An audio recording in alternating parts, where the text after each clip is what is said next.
This woman is sentenced to be locked in a sealed iron box for 7 years due to a crime. She can only eat, drink, and relieve herself inside the box. The narrow space and damp environment cause her skin to rot, and her mind begins to falter. She wishes for nothing more than to end it all. In 2053, in Australia, this form of punishment has become the norm, as the crime rate has surged by 800%, causing the prison system to become overcrowded. To solve this issue, the authorities created the Magic Box Rehabilitation Program. They forced prisoners to live alone in isolated magic boxes, where the supply of food and water is decided by the citizens, who are also the victims harmed by these prisoners. Furthermore, anyone attempting to escape or assist a prisoner in escaping will be dealt with by extermination. Our protagonist, prisoner 371,113, is one of the prisoners locked in a magic box. For convenience, we'll just refer to her as prisoner. She has been found guilty and sentenced to 7 years. After successfully completing her rehabilitation,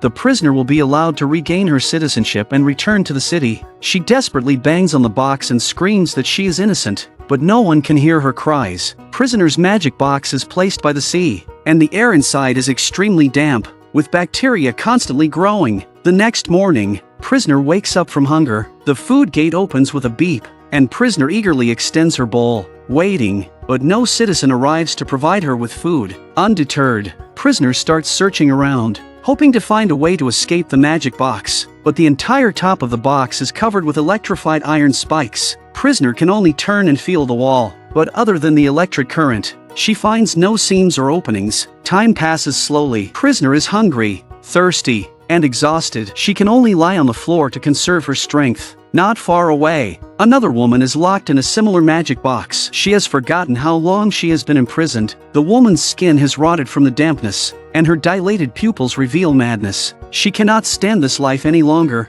The woman frantically claws at her box, trying to break free from her prison, but she accidentally triggers the alarm. The shrill siren and flashing red lights immediately blare. The electrified iron spikes descend, and it looks like they will crush the woman into a pulp, but the machine suddenly jams at the last step. The iron spikes are only a few centimeters away from her, and just as she starts to breathe a sigh of relief, the final countdown begins. The spikes drop, completing the extermination. Prisoner, unaware of this, still holds on to the hope of escaping. Whenever she gets a moment, she tries to search for an exit. One day, a supply ship passes by on the sea.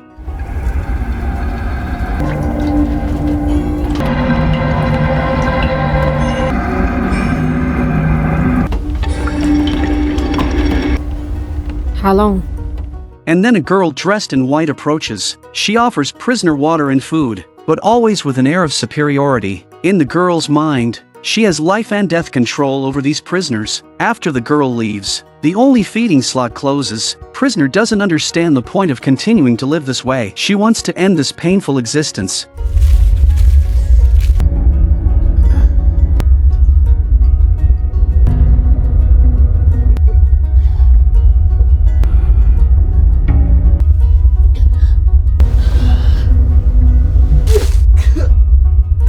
But at the last moment, her desire to live overpowers her despair. Fortunately, from this day on, the girl often comes to bring food. Prisoner unwraps the dry food wrapped in newspaper, hoping to read by the faint light. To her, any outside information is a lifeline, but prisoner soon realizes that the newspaper is written in Chinese. She instantly loses hope. The overwhelming loneliness, knowing that she is the last person in the world, is driving prisoner to madness. She must find something to do, anything to distract herself, so that she can maintain her mental health. So, prisoner reaches out and feels around. By accident, she touches a small ball. A few days ago, 2 children from the citizens had been playing nearby. This ball must have been left behind by them. To prisoner, this toy, which likely belongs to an 8-year-old child, is the most interesting form of entertainment. She constantly throws the ball at the wall and waits for it to bounce back. But as time passes, the repetitive act of throwing the ball loses its charm. Loneliness becomes a massive whale, swallowing prisoner whole. Soon after,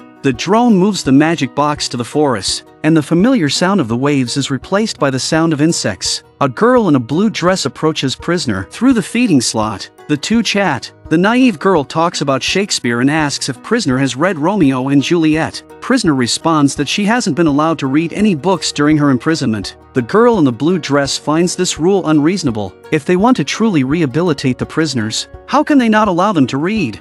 The girl asks prisoner to come closer and then recites her favorite passage from Shakespeare. She even offers to send prisoner a book. But the magic box is monitored. If prisoner violates the rules, she will be punished. So, prisoner refuses the girl's kind offer. The girl, hearing this, doesn't insist on the book but instead offers prisoner today's food. The brief conversation captivates prisoner, and she is lost in it. One day, while eating her dry food, she accidentally discovers a tiny book hidden inside the cereal. Prisoner pretends to be calm and lies down. Using her body to block the camera, she greedily reads the tiny book, and the close contact with another human being's thoughts almost brings tears to her eyes. She musters the energy to wipe her rotting skin with some water she had saved. Soon after, prisoner's magic box is moved again, and a new girl is assigned to bring her food. The girl is curious. What exactly did prisoner do? Why was she sentenced to 7 years?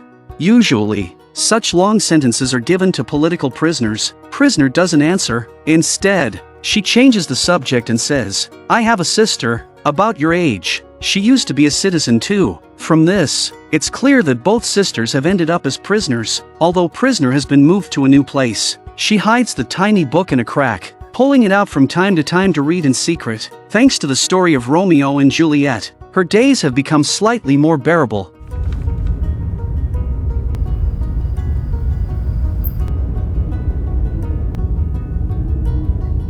Soon after, prisoner is moved again. This time, however, the person assigned to feed her is an adult man. He chews on an apple, and the sweet, fresh scent fills the magic box. Prisoner watches him in fascination, begging him to spare her a bite. She has nearly forgotten the taste of an apple, but the man believes that all the criminals in the magic boxes deserve to die. They don't deserve any mercy or the opportunity to be rehabilitated. The man offers to trade the apple for her body, though prisoner knows that making such a trade violates the rules of her imprisonment. She cannot resist the temptation of the apple. In the end, she agrees to the exchange. A single apple causes prisoner to sell her chastity. Little did she know, this action was immediately detected by a drone. The man was shot dead on the spot, and the bullet that passed through him hit prisoner in the thigh. Ignoring the pain, she quickly crawled up and tried to grab the apple from outside, but when she bit into it, it was full of worms. Prisoner immediately spat it out with a loud retch. After her unauthorized transaction was exposed, the magic box immediately imposed a 7-day insomnia punishment,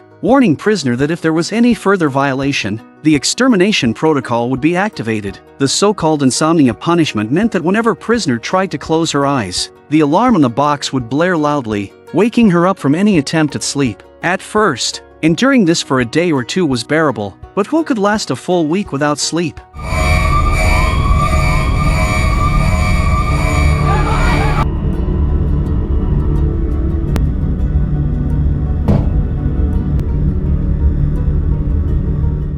Prisoner banged her head against the wall in desperation, but her eyelids felt like they were glued shut. Every time she tried to close her eyes, the alarm sounded like nails being driven into her brain. The constant lack of sleep was driving her to the edge of a breakdown, and her consciousness began to blur. Hallucinations started to form. In a daze, she thought she had been wrongly judged, and that she could leave the magic box and regain her freedom. But before she could react, a blonde woman suddenly appeared, dressed in elegant clothing, with impeccable makeup. Sitting on a sofa holding a cup of coffee, prisoner felt like she recognized the woman. After a long time, she realized it was herself from before she was imprisoned. For a week, the two versions of herself fought within her mind. Finally, the insomnia punishment ended, and to her surprise, fireworks went off outside the magic box. It seemed that the new year had arrived. To welcome the new year, the government released many prisoners, but political prisoners like prisoner were still not granted amnesty. The long imprisonment had destroyed prisoner's body. She could even lose a tooth while biting into a carrot. One day, there were repeated knocking sounds from outside the magic box. Then, an old woman appeared at the feeding window. She said she had been in the magic box for 15 years and threw a razor blade to prisoner, urging her to end her suffering quickly, but prisoner still had hope and refused to give in to death. Soon after, her magic box was moved to the forest. The girl in the blue dress woke prisoner again. holding her hand kindly and praying quietly for her redemption, but God seemed to be playing a cruel joke. After prisoner's encounter with the male citizen over the apple, she found out she was pregnant. As the days passed, the date of the child's birth drew nearer, but prisoner still had to endure another 4 years of rehabilitation before she could complete her sentence. One day, while lying on the floor reading the tiny book, a loose screw caught prisoner's attention. It turned out that the magic box had sustained some wear and tear during its repeated relocations. Prisoner hoped to use the gap to expand the seam, but before her plan could succeed, the day of her childbirth arrived. No prisoner had ever given birth in the magic box, and without any external help, prisoner gave birth to a baby on her own. She used her teeth to cut the umbilical cord,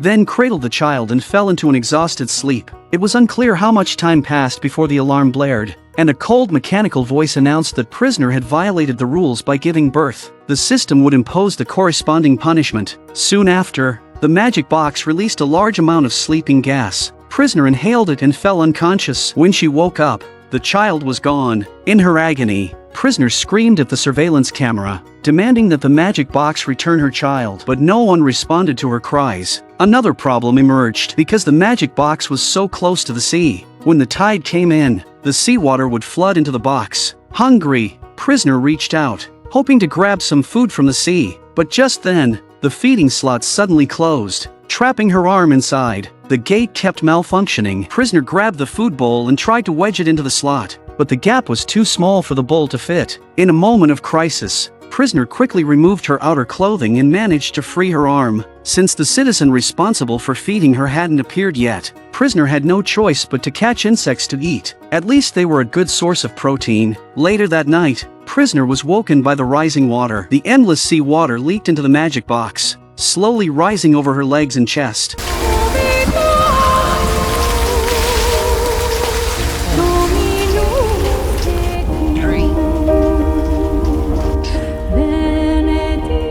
Just as prisoner was about to drown, the drone finally appeared, intending to transfer her to a safer location, but halfway through the transfer, the drone was struck by lightning, causing the magic box containing prisoner to fall and be pushed onto the beach by the waves. Nearby citizens didn't pay attention to this small accident, but prisoner, by a stroke of luck, managed to escape the box. The process of a woman's imprisonment, watching her suffer from loneliness and meager food, tortured by inhumane suffering, prisoner struggles inside the box, while the audience outside the screen feels her despair, forcing you to empathize with the protagonist's hopelessness. The unjust surveillance reveals the deep impact of societal conformity and rebellion, and showcases the resilience of the human spirit. This is not only a physical torment, but a grinding down of the will to survive. After all, humans are social creatures. Even the most introverted person has some need for social connection. Humans are like matchsticks stuck in a box. We need others as friction to ignite the spark. Prisoner endured for 3 years in such a closed environment, and she never resorted to the razor blade, proving her resilience.